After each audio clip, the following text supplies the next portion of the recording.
Ok, donc aujourd'hui on se retrouve avec une nouvelle vidéo. Cette vidéo ça va parler de vivre seul un peu pour la première fois quand vous êtes étudiant, si vous avez pris un appart cette année et tout. Je vais vous dire comment moi je l'ai vécu et les petits conseils que j'ai pu accumuler au bout d'une année à vivre seul.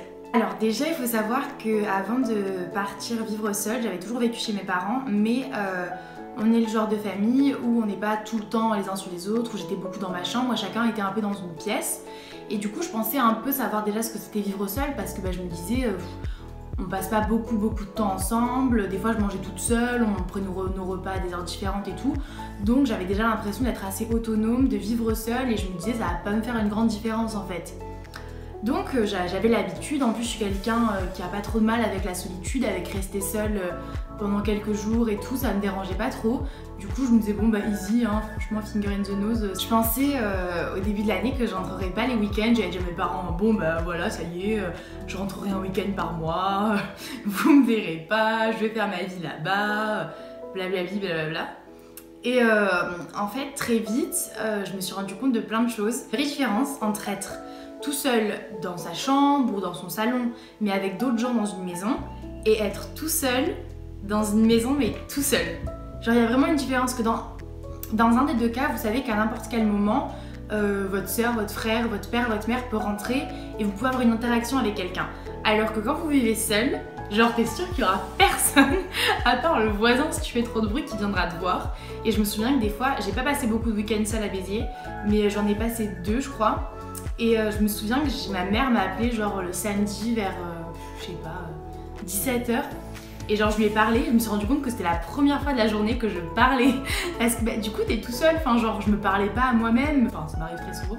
Mais là c'était pas le cas, genre je me suis levée et tout et je sais pas, j'ai fait ma vie, je me suis fait à manger, j'ai fait le ménage et tout, mais je parlais pas en fait. J'ai regardé des séries et tout. Et je me souviens que pareil le soir après qu'elle m'ait appelé, je suis allée faire les courses. Genre j'ai l'impression que c'était la sortie de ma journée quoi. J'étais là, j'étais entourée de gens et tout. Et c'était très en décalage avec les genre 24 dernières heures que j'avais passées. Genre du vendredi soir au samedi pratiquement soir, j'avais été toute seule en fait. Et du coup, ouais, genre c'est vraiment un sentiment de solitude mais vraiment beaucoup plus lourd que quand vous êtes chez vous. Même si vous êtes quelqu'un d'assez solitaire ou vous n'êtes pas avec une famille qui passe énormément, vous n'êtes pas collés les uns sur les autres. Mais croyez-moi, il y a une vraie différence entre être tout seul dans une maison où vous savez qu'il n'y aura personne et être seul dans une pièce, vouloir juste beaucoup d'intimité, pas vouloir trop peut-être être en relation avec les gens de votre famille, mais il y a vraiment une différence entre les deux, croyez-moi. Et du coup, je sais que depuis ça, cette année, j'ai beaucoup plus de mal quand maintenant je passe des journées toute seule. Enfin, par exemple, là, quand j'avais mes week-ends de repos au travail, j'arrivais pas à passer une journée toute seule, à me reposer, genre un début d'après-midi et tout. Oui, ça me faisait du bien de me reposer, de faire autre chose et tout, mais il fallait que dans la journée, je sois sortie au bout d'un moment, que j'ai fait quelque chose. Alors qu'avant, j'étais vraiment quelqu'un qui pouvait juste du week-end ne pas sortir, mater des séries, manger mes céréales et faire ma vie quoi. Mais maintenant, c'est plus possible. Je sais que du coup, d'un côté, c'est pas plus mal parce qu'en vrai, ça fait du bien au moral de sortir, de voir des gens. Et maintenant, je sais que j'y arriverai plus. Genre, j'arriverai plus à passer un jour entier à rien faire, à voir personne, à être toute seule si j'ai le choix de voir des gens. Après vivre seule, genre je trouve qu'il faut partir avec beaucoup de motivation. Genre en gros, motivez-vous à vous faire à manger et à tenir votre appart propre. Enfin, genre il faut beaucoup se motiver parce que c'est vrai, tu peux vite te laisser aller et ton appart ça va devenir une porcherie. Tu vas manger McDo tous les jours, t'arrêteras le sport et tu vas fumer des chichas et aller faire des apéros dans les apparts de toute la résidence tous les jours. Genre ça peut très vite arriver et moi en tous les cas j'avais peur de ça. J'avais très peur du laisser aller quand t'es tout seul, quand il n'y a pas de parents derrière toi, j'avais peur de ça quand même. Et en fait non. Genre j'avais vraiment peur, ouais, surtout que la bouffe ça parte en couille. Je me suis dit quand tu vas être toute seule, tu vas remplir tes placards de gâteaux. Écoutez-moi bien, il n'y a pas eu un paquet de gâteaux dans mon placard de toute l'année. Ça veut pas dire que j'ai pas mangé de gâteaux, j'en mangeais, genre des fois j'allais à la boulangerie, je m'achetais un cookie, la Micaline, tu connais. Mais en tous les cas, pendant mes courses, j'ai acheté des trucs assez sains et tout, mais parce que je sais que dès le début en fait je me suis mis dans ma tête des règles.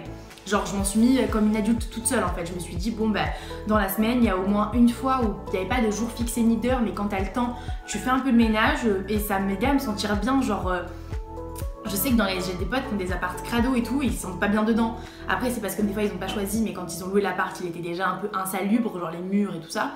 Mais moi j'ai eu la chance d'avoir un appart cool, vraiment propre et tout, mais je l'entretiens c'est quand même quelques heures de ménage dans la semaine. Et pareil pour les courses, genre en vrai quand je vais faire mes courses, il y a des rayons où je vais pas quoi. Mais pas parce que je me frustre, mais parce que je vois pas l'intérêt d'y aller. Genre déjà j'ai un budget bouffe, hein, genre mes parents ils ont pas non plus un budget illimité. Du coup j'apprends à me gérer et je me dis bon entre manger des tomates ou manger un paquet de chips, mange les tomates quoi, ça te nourrira plus que des chips. Ce que j'ai appris aussi cette année, c'est que faire à manger c'est très répétitif, c'est hyper ingrat comme tâche. Genre faire à manger, en soi j'aime bien, surtout que maintenant j'ai trouvé une bête de technique, genre en gros, quand je fais la vaisselle et quand je fais à manger, c'est vrai que être toute seule c'est pas ouf, du coup en général je mets soit un épisode d'une télé-réalité que j'aime bien qui passe dans le moment, donc genre les Marseillais, et quoi que j'ai regardé aussi cette année. Il y a que les Marseillais je crois. Je crois que j'ai regardé que les Marseillais. Bon, je mettais les Marseillais en gros parce qu'en gros c'est un bruit de fond pour moi, genre j'aime bien, ça me fait rire et tout, mais j'ai pas besoin d'être collée quoi dessus. J'ai aussi beaucoup regardé Jane the Virgin quand je faisais à manger parce que c'est le genre de série, genre une fois que t'es dedans, enfin genre tu sais un peu ce qui se passe et tout, du coup je regarde mais je ziote, genre j'adore cette série hein, mais je peux très bien faire à manger, peler mes trucs et en même temps regarder. Du coup je me mettais un épisode, vous savez genre de 45 minutes où les télé-réalités c'est genre à peu près pareil, et comme ça pendant 45 minutes j'avais le temps de me faire à manger. Et de me faire à manger genre pour le soir et le lendemain midi ou un truc comme ça parce que j'ai fait des tupers cette année aussi, j'ai commencé à manger à la cantine au début de l'année, j'ai très vite arrêté, enfin très vite, à peu près en janvier ou un peu avant janvier je crois j'ai commencé à me faire des tupers parce que c'était mieux en fait, c'était vraiment meilleur. Donc en plus j'avais du mal à digérer la cantine, c'était hyper gras et tout. C'est de l'organisation et c'est du temps en plus c'est sûr à passer dans la cuisine. Et en fait ce qui est horrible quand on fait à manger c'est que moi j'aime bien, genre en vrai j'aime bien faire à manger parce qu'en plus j'innove des petites recettes et tout, croyez pas c'est pas ouf hein, on fait ce qu'on peut. J'aime bien parce que je sais pas ouais je trouve ça bon, je suis fière de moi et tout, puis au moins je mange ce que je veux. Mais c'est vachement ingrat parce que c'est très répétitif, genre tu passes voilà 45 minutes pour recommencer ça le lendemain. Ensuite, je sais que voilà, moi je me posais pas mal de questions sur les nouvelles tâches, donc je vous ai dit pour le ménage, c'est venu tout seul en fait, ça va, genre faire le ménage dans mon appart, j'aime bien limite, enfin genre je suis contente alors que franchement dans ma chambre avant et tout, horrible, un cauchemar. Mais là je sais pas, c'est chez moi et du coup je trouve, franchement ma mère elle avait un peu peur hein, quand je suis partie, elle m'a dit mais ça va être le bazar chez toi et tout, horrible. Mais pas du tout hein, dans mon appart, vous enlevez les chaussures, il n'y a pas un truc qui traîne par terre, c'est clean hein, ma mère elle est choquée. Vaisselle ça va pareil, genre la vaisselle en vrai, moi comme j'avais fait du scoutisme, j'avais l'habitude de faire la vaisselle, genre ça me dérangeait pas déjà de base. Ça me dérange pas, je vous dis, genre je mets un épisode d'une série où je regarde une télé-réalité ou une interview de Samzira ou des vidéos YouTube, des trucs comme ça, des gens qui parlent et tout. Et ça m'occupe pendant que je fais ma vaisselle. Ça se trouve, tu regarderas ça pendant que tu fais ta vaisselle. Big up la vaisselle. Là cette année du coup je sais pas si je vais rentrer les week-ends ou pas. Si j'ai un job étudiant je risque de rester puisque je devrais travailler sûrement une journée dans le week-end, voire deux. Donc ce que j'ai appris c'est que si vous devez absolument rester dans la ville, parce que moi j'ai de la chance, je vivais pas loin, en fait je vis pas loin de Béziers donc je peux faire les allers-retours le week-end. Mais si jamais vous vivez super loin, ce que je vous conseille c'est de vous inscrire à une activité, qu'elle soit sportive, culturelle, genre du théâtre ou ce que vous voulez, mais soyez actif dans la ville dans laquelle vous vous installez. Comme ça vous vous forcez le samedi ou le dimanche à devoir vous réveiller, sortir de chez vous, voir des gens. Parce que moi j'ai des copines maintenant heureusement qui habitent sur Béziers, mais elles ont d'autres choses à faire aussi le week-end et on se voit déjà toute la semaine, elles ont peut-être pas envie de voir ma gueule aussi le week-end. Et j'avais aussi beaucoup de potes qui étaient comme moi, genre qui habitaient près de Montpellier ou à Montpellier et qui du coup rentraient le week-end et qui restaient pas et du coup j'étais vite toute seule. Donc c'est vrai que quand vous êtes étudiant, vous êtes dans une nouvelle ville un peu seule, le week-end si vous voulez rester ou vous n'avez pas le choix, que vous devez rester sur place, soit trouvez-vous des potes avec qui que vous pouvez voir le week-end, soit vraiment trouvez-vous un job étudiant parce que ça vous fera des sous. Et ça va vous occuper, genre en vrai croyez pas mais 2 jours à rien faire ça va être très saoulant. Surtout que déjà toute la semaine vous rentrez chez vous avec votre poisson rouge dans votre appart. Donc ça va pas vous manquer quoi de rester chez vous toute la journée. Si vous êtes genre en prépa, que vous devez travailler et tout, je comprends genre que vous deviez travailler et rester chez vous. Mais essayez de sortir un minimum une fois dans la journée, prendre l'air, faire 1 heure de sport ou juste vous balader dans les rues, faire les magasins. Ça vous aérera la tête, ça vous fera du bien. Il faut pas déprimer, appelez vos potes, n'hésitez pas genre... Je vous en parlerai plus tard mais il y a un peu une déprime que tout le monde a vers octobre et il faut surtout pas hésiter, genre tout le monde dans le même cas que vous, vivre seul c'est pas facile pour personne.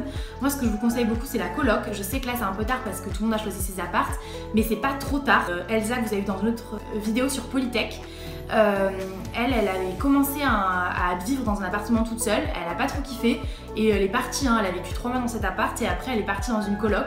Et ça se passe très bien maintenant et moi je sais que là j'ai gardé mon appart parce qu'il est vraiment chouette et qu'à Béziers elle n'avait pas plein de colocs, elle était un peu miteuse, celle qui était sur le Bon Coin ou sur d'autres sites.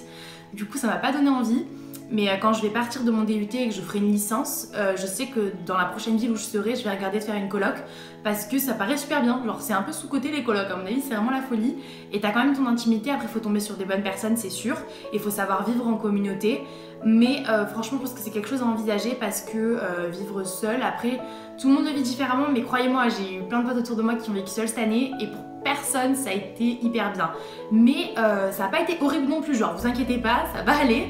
Mais juste il faut genre vous organiser, vous mettre un peu des règles si vous voulez avoir une bonne hygiène de vie. Moi je sais que je m'obligeais à aller au moins une fois par semaine faire du sport, sortir, me défouler. Une fois par semaine j'allais faire mes courses, c'était régulier quoi, il fallait que j'aille pour ne pas mourir de faim ou aller finir chez les Domino's Pizza ou quoi. J'avais un Domino's Pizza en bas de chez moi, hein. Ça t'aura aidé si jamais tu vas vivre seule cette année. Écoute, j'espère que ça va bien se passer, il n'y a pas de raison. Ça va faire bizarre de toute façon, mais si tu te motives un peu, tu vas voir, ça peut être super. La vie étudiante, c'est cool. S'il te plaît, pense à nettoyer ton appart. Allez, ciao!